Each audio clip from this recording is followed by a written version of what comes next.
Hello guys, I'm Mike Julius M. Napiza, your discussant for today, and my topic for this time is critical legal theory. This wing of legal theory generally spurns several of the enterprises that have been long assumed to be at the heart of jurisprudence. So, it repudiates what is taken to be the natural order of things, be it patriarchy in the case of feminist jurisprudence, the conception of race, critical race theory, the free market, critical legal studies, or meta-narratives, postmodernism. Each of these spheres of critical thought are briefly examined in this chapter. Next is the primary purpose of critical legal theory. It is reasonable to assert it is contest the universal rational foundation of law which it maintains close the law and legal system with spurious legitimacy. Nor does critical legal theory accept law as distinctive and discrete discipline. This view, it alleges, portrays the concept of law as autonomous and determinate, independent from politics and morality, which it can never be. The myth of determinacy is a significant component of critical assault on law. Far from being determinate, coherent body of rules and doctrine, the law is depicted as uncertain, ambiguous, and unstable. And instead of expressing rationality, the law reproduces political and economic power. As many of the adherents of critical legal studies or CLS claim, the law is neither neutral nor objective. So para daw ma-achieve yung neutrality, the law employs several fictions or illusions. Most conspicuously, it vaunts the liberal ideal of equality under the rule of law. But this, in the view of CLS, is a myth. Social justice is a hollow promise. Next is realism. There are two schools of realism, the American and the Scandinavian, and they share certain similarities, but they also differ fundamentally in their approach and methodology. American realism. The American movement was largely pragmatist and behaviorist, emphasizing law in action. Next is American rule skeptics. When we say rule skeptics, this is an argument that advances doubt about whether and to what extent judges are constrained by legal rules when they decide disputed cases. Next is Scandinavian realism. We're preoccupied with mounting and philosophical attack on the metaphysical foundations of law. Next is the Scandinavians were metaphysics skeptics. The American realists were immersed in the judicial process, while their Scandinavian counterparts spread their nets more widely to embrace the whole legal system as a whole. Also, the Americans were more empirically minded than the Scandinavians, who exhibit an even deeper distrust of metaphysical concepts. So, Carl Olive Crona said that realism is not a school of jurisprudence. He rejected the view that the law is a command of the sovereign. According to him, there is no such thing as the binding force of law. It is a myth. Nevertheless, the two movements share one significant factor. First is they reject the conflation of the law and morality, and distrust absolute values such as justice. As the Scandinavian realist Alf Ross put it, to invoke justice is equivalent to banging on a table. It is an emotional expression which turns one's demand into an absolute postulate. Realism is therefore an impatience with jury, a concern with law as it is, and a concern with the actual operation of the law in its social context. American realism. The realism is the antithesis of idealism. Some jurists refuse to accept the realist school as a separate school of jurisprudence. American realism is a combination of analytical positivism and sociological approaches. It is positivist in that it first considers the law as it is. On the other hand, the law as it stands is the product of many factors. As much as the realists are interested in sociological and other factors that influence the law. Next is just age-generated, it's just jurisprudence. The realists offered a less formalistic, looser account of law in action. In addition to an intolerance of conceptual nonsense, their followers champion a pragmatic educational campaign.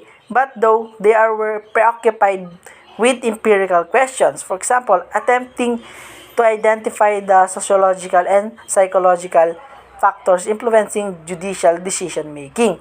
Their implicit theoretical loyalties were, as stated above, markedly positivist. So, next is their coin claim, according to Professor Leiter, is that judges respond predominantly to the stimulus of facts. So, decisions are reached on the basis of judicial consideration of what seems fair on the facts of the cases, rather than on the basis of the applicable legal rule. To understand this claim, Leiter identifies the following three elements. In deciding cases, judges react to the underlying facts of the case, whether or not they are legally significant. In other words, whether or not the facts are relevant by virtue of the applicable rules. The first claim proposed that judicial decisions in indeterminate cases are influenced by the judge's political and moral convictions, not by legal considerations. Next is the legal rules and reasons generally have little or no effect, especially in the appellate decisions. So here it could be said to suggest that the law is indeterminate along the lines to be pursued by the critical legal studies movement. Next is many of the realists advanced core claim in the hope of reformulating rules to render them more fact specific. So it suggests that in the majority of appellate decisions, the available legal materials are insufficient to produce a unique legal outcome. Among the movement's leading members, three stand out. First is Oliver Wendell Holmes and Carl N. Llewellyn and Jerome Frank. Holmes, 1841 to 1935, was the intellectual and perhaps even the spiritual. He is the father of American realism. So the common law, he famously declared, is not a brooding omnipresence, is the sky, but the articulate voice of some sovereign or quasi-sovereign that can be identified. Next is the central contribution of Carl Llewellyn was his functionalism. The approach perceives law as serving certain fundamental functions, law jobs. He argues, regard law as an engine having purposes, not values in itself. So if society is to survive, certain basic needs must be satisfied. So this engenders conflict which must be resolved. This is functionalist account of law stresses the institution of which performs various jobs. An institution is, for Llewellyn, an organized activity built around the doing of job or cluster of jobs. And the most important job that law has it is the disposition of trouble cases. Law is a technology rather than a philosophy. Llewellyn drew a famous distinction between the grand style and the formal style of judicial opinions. The former is the style of reason, which is informed by policy considerations, while the latter is logical and formal, and it seeks refuge in rules of law. Next is Jerome Frank, 1889 to 1957.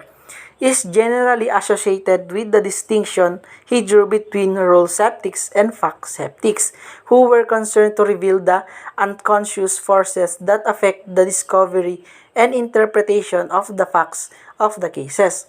So for Frank, most realists in their preoccupation with appellate courts miss the important aspect of randomness and unpredictability in the judicial process.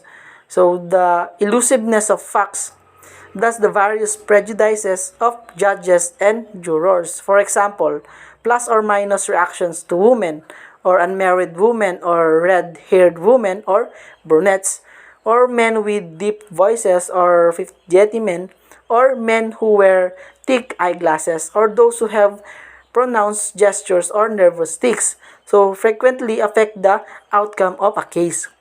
Then the main thrust of Frank's attack was directed against the idea of certainty could be achieved through legal rules. Next is American realism is informed by behaviorist view of law that is evident in all the leading members of the movement. So this behaviorism attempts to describe and explain the outward manifestations of mental processes and other phenomena that are not directly observable and measurable. Thus, behavioral psychology is concerned principally with the measurement of legal and particularly judicial behavior. Critical legal studies. So next. CLS emerged in 1970s in the United States as a broadly leftist critic of orthodox legal doctrines. Originally, it had three typical features. So, it was situated within legal as opposed to political science or sociological scholarship. Second is it sought to challenge the injustices identified in legal doctrine. And third is it adopted an interdisciplinary approach drawing on politics, philosophy, literary criticism, psychoanalysis, linguistics, and semiotics to explain its critique of law. Next is both American realism and CLS share a skeptical anti-formalist view. So critical legal studies cannot properly be regarded as a new realism, though both movements seek to demystify the law and to expose its operation as law in action. So CLS does not engage in the pragmatic or empirical concerns that preoccupied the realists. Instead, its adherents regard the law as problematic in the sense that it is reproduces the oppressive nature of society. Then, moreover, unlike the American realists who accepted the division between legal reasoning and politics, CLS regards it as axiomatic that in effect, law is politics and legal reasoning is no different from others form of reasoning. The Brazilian social theorist Roberto Anger, 1947, is an important source of CLS ideas.